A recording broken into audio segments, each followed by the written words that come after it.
ప్రస్తుతం YSRCP Mangalagiri MLA Alla Ramakrishna Reddy party కార్యాలయంలో మాట్లాడుతున్నారు. ఆ లైవ్ చూద్దాం. గడువు తీరిపోయింది. ఎవరన్నా మీరు మీ పొలాన్ని స్వచ్ఛందంగా ఇస్తే తీసుకోవడానికి మాత్రం 15 రోజులు గడువు పెంచారు అని అంటే ఎంత దారుణంగా ఈరోజు రైతుల్ని, కౌలు రైతుల్ని, రైతు కూలీల్ని ప్రభుత్వం సిఆర్డీ ద్వారా మోసంగిస్తూ ఉంది అనే అనటానికి ఇంతకన్నా ప్రత్యక్ష ఉదాహరణ మరేది ఉండదు. నేను సంబంధిత డిప్యూటీ కలెక్టర్ గారితో మాట్లాడిన తర్వాత వారు కూడా స్వయంగా ఈ మాట నాకు చెప్పారు. ఏమంటే మాకు మౌఖికంగా ఆదేశాలు వచ్చినాయి, రేపటి నుంచి మేము రిటర్న్గా తీసుకుంటాము, ఇలా 9.2లు మాత్రం తీసుకోవడానికి వీల్లేదు, మీరు రైతులు స్వచ్ఛందంగా ఇచ్చే 9.3 ఫారాలు మాత్రమే తీసుకోండి అని చెప్పేసి రేపు వస్తాయని చెప్పడం జరిగింది. దీని మీద నేను కలెక్టర్ గారికి 4-5 సార్లు ఫోన్ చేసినా సుమారు 1 గంట ప్రాంతంలో కలెక్టర్ గారు మీటింగ్లో ఉన్నారు అని చెప్పి అందుబాటులోకి రాలేదు. ఈ సందర్భంగా మేము ఒకటే చెప్తా ఉన్నాం, ఇప్పటికైనా మీరు మోసం మాయ మాటలు మానుకోండి. ఎందుకంటే రైతులు అమాయకులు, పంట పండించటం, కష్టపడటం, ధాన్యాన్ని పండించిన పంటను అమ్ముకోవడం తప్ప వాళ్ళకి రెండవది తెలియదు. అలాంటి రైతుల్ని మాత్రం, కౌలు రైతుల్ని, రైతు కూలీల్ని మీరు మోసం చేయొద్దు దయచేసి అని చెప్పి చెబుతూ మరొక సంఘటన జరిగింది. నిన్న ఇదే మంగళగిరి రూరల్ మండలంలోని కృష్ణాయపాలెం అనే గ్రామంలో ఒక మహిళా రైతు తమ ఆవేదనను వెలిబుచ్చారు. మాకున్నది కేవలం 80 సెంట్లు, 1 ఎకరం మాత్రమే. దాంట్లో దానికి తోడుగా మేము ఇంకొక 3 ఎకరాలని కౌలుకు తీసుకొని మేము పంట పండించుకుంటా ఉన్నాం. మాకు సంవత్సరానికి ఎకరానికి 1,00,000 నుంచి 1,50,000 రూపాయల వరకు మాకు ఆదాయం వస్తూ ఉంది. మాకు 2 పిల్లలు, మా పాప సివిల్స్కి ప్రిపేర్ అవుతూ ఉంది, మా బాబు 10th చదువుతూ ఉన్నాడు, ఇంటికి ఒక ఉద్యోగం ఇస్తామని అంటా ఉన్నారు వీళ్ళు. అది కూడా ఇస్తారో లేదో తెలీదు. మా పిల్లలు ఇవాళ ఏం ఉద్యోగాలు చేస్తారు?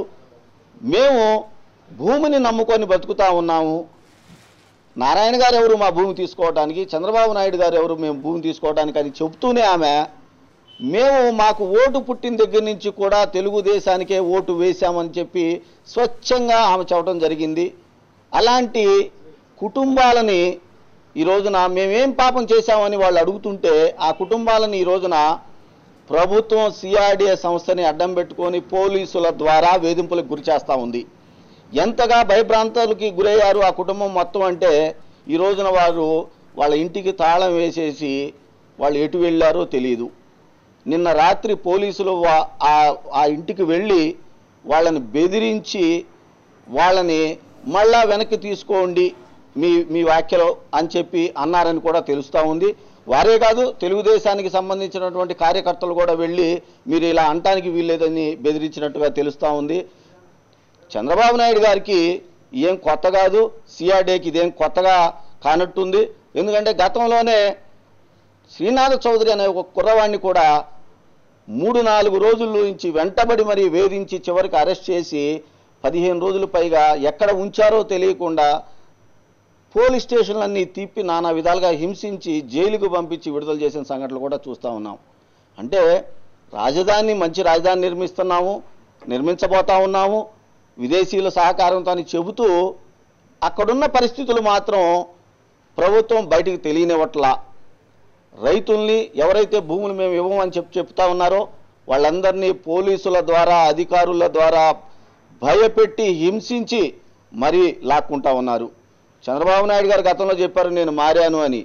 నిజంగా మారారేమని చెప్పేసి ప్రజలందరూ ఆశించారు, అనుకున్నారు.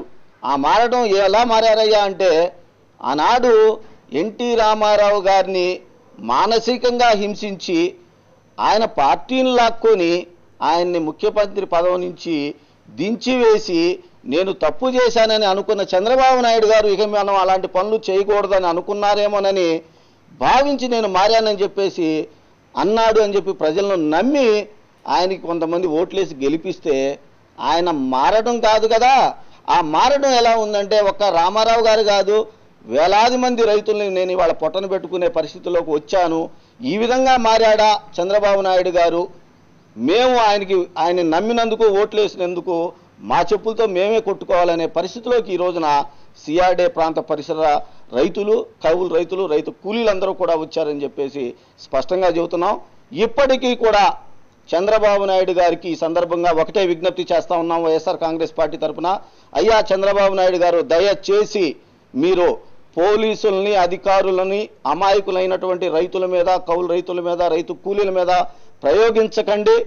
ఎందుకంటే ఎండనక వాననక పగలనక రేయనక సుమారు 24 గంటల కాలంలో 16 నుంచి 18 గంటలు పనిచేసే రైతులు ఎవరన్నా ఎక్కడన్నా ఉన్నారు అంటే అది 3 నుంచి 5 పంటలు పండించే కేవలం మంగళగిరి ప్రాంతంలోనూ జరీబు ప్రాంతాలైనటువంటి తాడికొండ ప్రాంతంలోనే ఉన్నాయి.